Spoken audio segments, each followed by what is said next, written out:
Marcus Kitchen is my new daily coffee stop. Gourmet beans are freshly ground for every cup. Get your own cup of great tasting, freshly brewed coffee at Parker's Kitchen.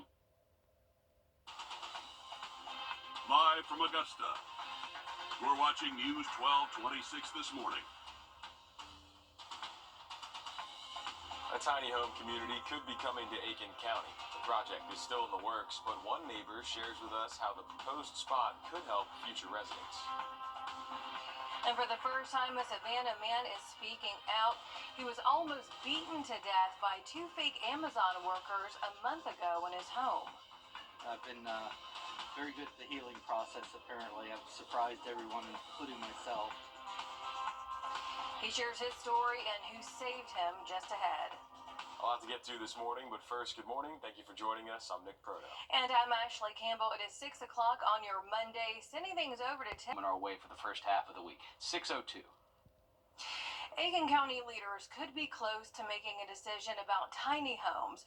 A project has been in the works to move people experiencing homelessness into a place that gets them back on their feet. Your Audrey Dick Herbert joining us now live in the studio. So Audrey, what's happened up to this point? Well, Aiken City Council voted unanimously to approve the second and final reading of the tiny homes earlier this month. Aiken County Homeless Housing says they plan to call the tiny homes Community Arbor Ridge, and it will be on Dykes Road. It's all to help solve a big problem in Aiken. The recent point-in-time count shows that the homeless population is higher than ever. And there's already a contract to purchase the property, which is dependent on the City Council's approval of a concept plan. City Council is waiting to get that plan from Aiken County Homeless Housing. The community will have a single and double bedrooms in a community building with laundry facilities, offices, and more. Before the ordinance was passed on February 10th, the smallest building that could be built for residential use had to be a minimum of 450 square feet. The new ordinance allows certain areas to be zoned for tiny homes, and the proposed homes are about 160 square feet, and they expect to build about 45 of them, and some say the location of the homes is exactly what's needed. The location is the most brilliant idea for a location I've heard of in a very long time. It will be near the mental health clinic, Christ Central job training, Walmart. The hospital will be just a couple blocks away. It couldn't have been a better location. Aiken County Homeless Housing says they are taking a phased approach, building about 24 homes with 7 single and 6 double in the first year. Then hopefully plan to build 9 more singles and 7 more doubles. But if needed, the final phase will consist of 15 more houses. All right, thanks Audrey, live in the studio with us this morning. We'll see what leaders decide. Soon it'll be easier for you to... New this morning, a young man is in a local hospital. The Richmond County Sheriff's Office says they found him after responding to shots fired on Cornell Drive last night. Deputies say he was shot multiple times. No word yet on the victim's condition today or if deputies are searching for any suspects, but we'll let you know if we learn more from deputies. The Richmond County coroner looking into a 32-year-old's death. The coroner says Alvin Rivers of Thompson was shot at least once last Tuesday. That shooting happened at the Exxon gas station off Gordon Highway. The coroner says Rivers was taken to a local hospital and died 3 days later. No word on any suspects at this time. A person is in serious condition this morning after a major car accident. Richmond County investigators say that a car crashed last night on Deansbridge Road not far from Hillcrest Memorial Park. They believe that the driver was speeding when they lost control and drove over a median into the southbound lanes. Deputies found the victim's car flipped. There's no word on any updates as far as the driver's condition. In Savannah, a man who survived nearly being beaten to death is coming forward. A month ago, officers started searching for 2 men accused of dressing up as fake Amazon workers to get into a man's home and steal from him. A camera caught the sounds of the home invasion not far from his front porch. Dirk Hardison says he was waiting for an Amazon package to be delivered the day of the attack. That's why he opened the door. Later on, he called for help and spent days in the hospital recovering. This past weekend, his friends and loved ones held a fundraiser for him, and he gave credit to one of his neighbors who saved his life. He lived about half a block from me, and if he hadn't shown up when he did, it might be very different right now because I was losing a lot of blood. Hardison says he's taking it one day at a time. A suspect has been arrested in connection to that case. Officers are still looking for the other man. It's now been 5 years since a Georgia man was shot and killed on his run. Yesterday marked the anniversary of Ahmaud Arbery's murder. The case made headlines all across the country, and at the time, several high-profile deaths of African Americans raised questions about equal treatment. Investigators say 3 white men, father and son Greg and Travis McMichael and William Bryan, grabbed guns and chased Arbery down the street after confronting him about recent burglaries. They didn't face prosecution for months until cell phone video leaked online. All 3 were found guilty at the state level for his death, and they were found guilty in federal court on hate crime and kidnapping charges. Another woman faced charges in connection to that case. That was former Brunswick District Attorney Jackie Johnson, who did go to trial this month. During it, a judge tossed out the felony indictment against her, citing prosecutors could not prove she might have used her power to influence the investigation. She has been acquitted. The family is still looking for closure. Arbery's mother, Wanda Cooper Jones, filed a civil lawsuit a year after his death. It was against the 3 men convicted, officers involved in the investigation, Jackie Johnson and the former Waycross DA. She's seeking more than $1 million in damages. Recently, she moved to have one of the convicted men dismissed. The next hearing for this suit has not been scheduled.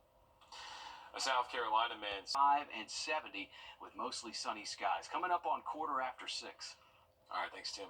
Over in Aiken, the Friends of the Animal Shelter need your help. They've seen hundreds of animals come into their care just since the new year. They are over capacity. Your Audrey Dickherber reports this morning. It was like 143 in 1 week. We're overwhelmed. Taking in hundreds of dogs. It's never been this high this time of year. So why is the number so high? They say there's a few reasons. We've had some warm weather with the cold weather, and so that prolongs breeding season. And also we have a shortage of vets, and there's not enough spay, neuter, low-cost vet clinics. So people have a difficult time getting their animals fixed. And it's sort of like a perfect storm. Aiken County has seen, and the area has seen, an incredible amount of growth. But that growth brings in people and animals. Taking in as many dogs as they can, but the dogs are already doubled up, and the shelter is overflowing. We've never seen 18 puppies come in one day. That was incredible and incredibly sad. We are in desperate need of fosters. Friends of the Animal Shelter photos will provide crates and all the pet food needed. Helping the dogs in any way they need so they're ready for a new home. We do play groups with the dogs every day to get them socialized. But also needing the community's help too. If you have a wherewithal to come and adopt a pet, now is the time. You will really save a life. And we promise you these animals are loved here and taken and worked with, so it will be a nice fit into your family. But we just have too many, and we're trying to save them, and we need help. In Aiken, Audrey Dickherber, on your side.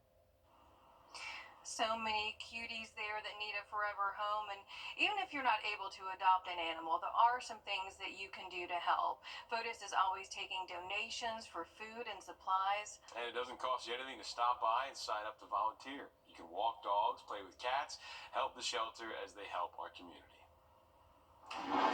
Time for Take Me Home now. Wrdw.com. I'm Austin Jackson, and for me, keeping it local really matters. Like when you're hungry. It's tough to beat a great meal at your favorite local spot. Well, if you've been injured, keeping it local matters even more. You need a law firm with experience in our area's courtrooms and a track record you can trust. The CSRA has always been my home. People know my law firm for work in the community as well as for our life-changing results. That's local experience you can count on. If you've been injured, call Austin Jackson, the Augusta guy, 706-724-7224. I look at her and I see my future. She is the promise that gives meaning to each new day. Her love holds us close and guides us. She is, and always will be, my everything. I celebrate her with a jeweler that I trust. And that's Windsor.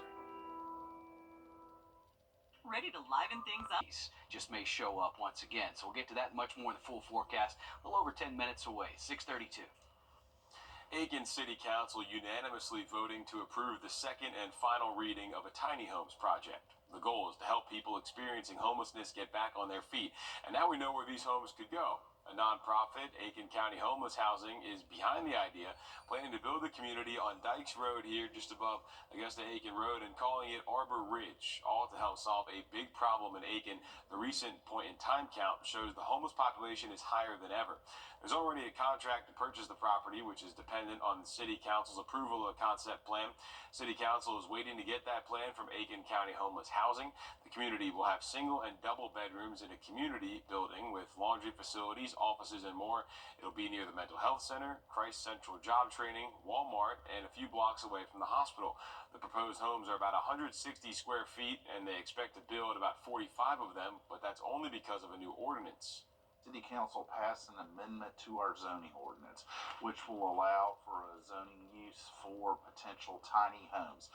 Before that ordinance passed, the smallest home or smallest building that could be built for residential use would be a standalone structure. It had to be a minimum 450 square feet. Aiken County Homeless Housing says they're taking a phased approach, building about 24 homes with 7 single and 6 double in the first year, and hopefully plan to build 9 more singles and 7 more doubles. If needed, the final phase will consist of 15 more houses. Behind me are trails.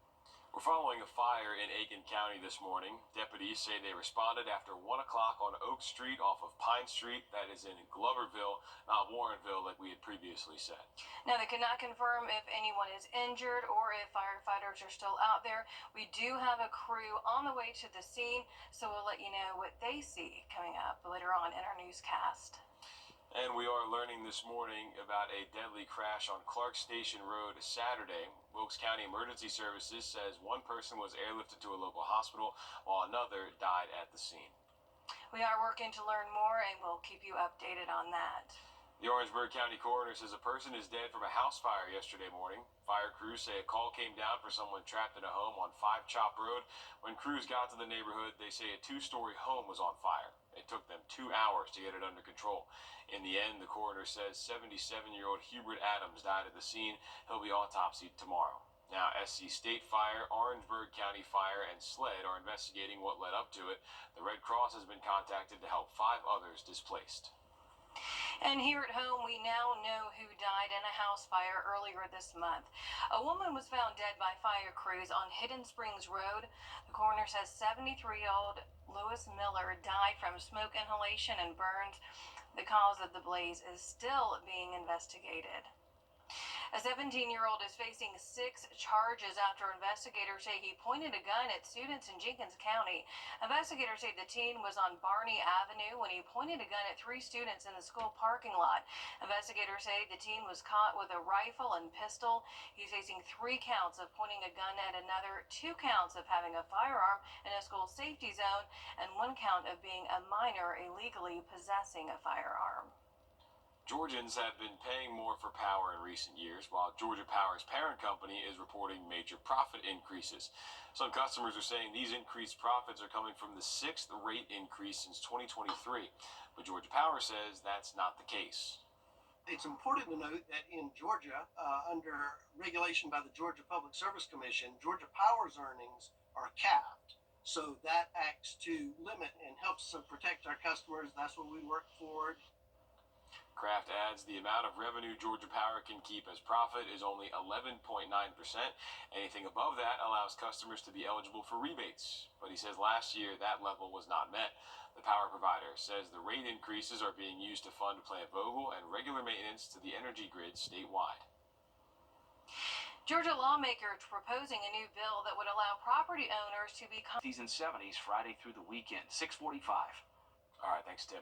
South Carolina leaders and election officials have remained adamant state elections are safe and secure, but some believe more can be done to improve the public's confidence in them. State House reporter Mary Green explains what they want to see done and why others don't think it's a good idea. Some civic groups worry a bill filed in the House of Representatives could have a chilling effect on voter registration and participation here in South Carolina. This legislation could have the unfortunate impact of placing an undue burden on community and civic groups who only want to help democracies stick around. The bill would impose regulations on third-party voter registration efforts, rules its sponsor says are already in place in nearly half of all states. Groups that hold events where people can sign up to vote would have to pay a $100 fee to register with the state election commission, and failure to do so could result in a fine of up to $500.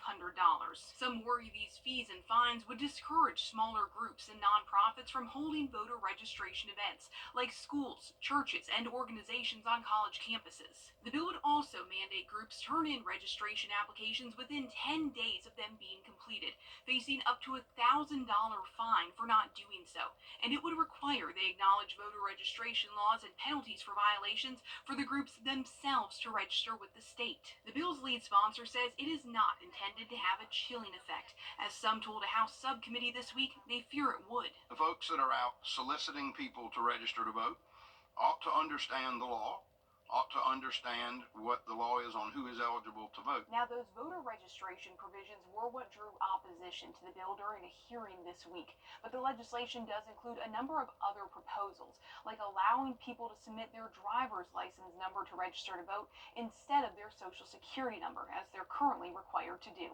Reporting from the State House, I'm Mary Green. Right now, the bill remains in the House Judiciary Subcommittee, so it's still several steps away from reaching the governor's desk.